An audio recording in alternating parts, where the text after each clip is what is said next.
যদিও ধনীর প্রতি ধনী আছে, বিএনপি কিন্তু সেটা করে নাই। আমি আপনাকে বলি, যে গালি এনসিপি এবং মৌলবাদরা যে গালিগুলো দিয়েছে বুয়েট এবং ঢাকা বিশ্ববিদ্যালয় সহ, সেই গালিকে 1 লক্ষ ভাগ করলে 1 ভাগও হবে না।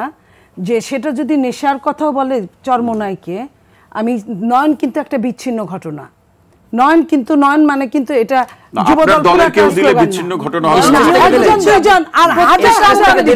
হাজার হাজার ছেলে মেয়ের গালি দেওয়া, এটা কিন্তু বিচ্ছিন্ন ঘটনা এক জিনিস না গেল। আপনার সেটাও যদি আমি বিশ্লেষণ করি, আমি কিছুক্ষণ আগে তৎকালীন প্রধানমন্ত্রীর নামেও যতটুকু পর্যন্ত বলা যায় আমরা কিন্তু তাও বলি নাই। এটা কিন্তু সেই প্রধানমন্ত্রী শুধু না, সব প্রধানমন্ত্রী নিয়ে এই কথা বলা হয়। তো সেটাকে যদি আমি বিশ্লেষণ করি, এইখানে চরমোনাই ওই বিশ্লেষণের মধ্যে, সূত্রের মধ্যে পড়ে।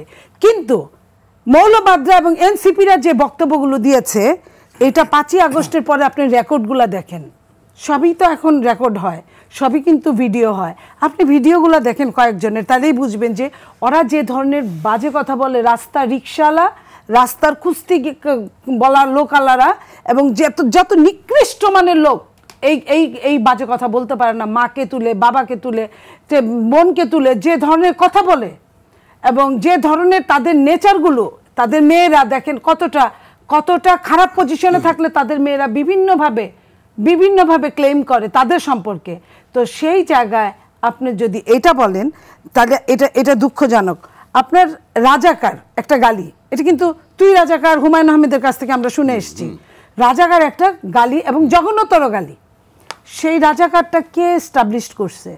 রাজাকার যদি শেখ হাসিনা কিন্তু ফ্যাসিস্ট, সে একবার যদি বলে থাকে, এই রাজাকারের স্লোগানটা কে দিয়েছে, কারা দিয়েছে?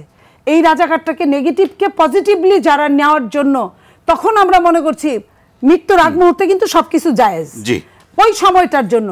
কিন্তু আপনি যখন এটাকে রপ্ত করে ফেললেন, আপনি আওয়ামী লীগ করে, ছাত্রলীগ করে আপনি হয়ে গেলেন এনসিপি, ছাত্রলীগ করে আপনি হয়ে গেলেন জামাত শিবির। তো আপনার দ্বারা সবকিছুই সম্ভব। আপনি এই জিনিসগুলো ধারণ করেন, কারণ আপনি কখন কোন কথা বলবেন আপনিই জানেন। আমরা কিন্তু ওই বক্তৃতাগুলো দেখে আসছি।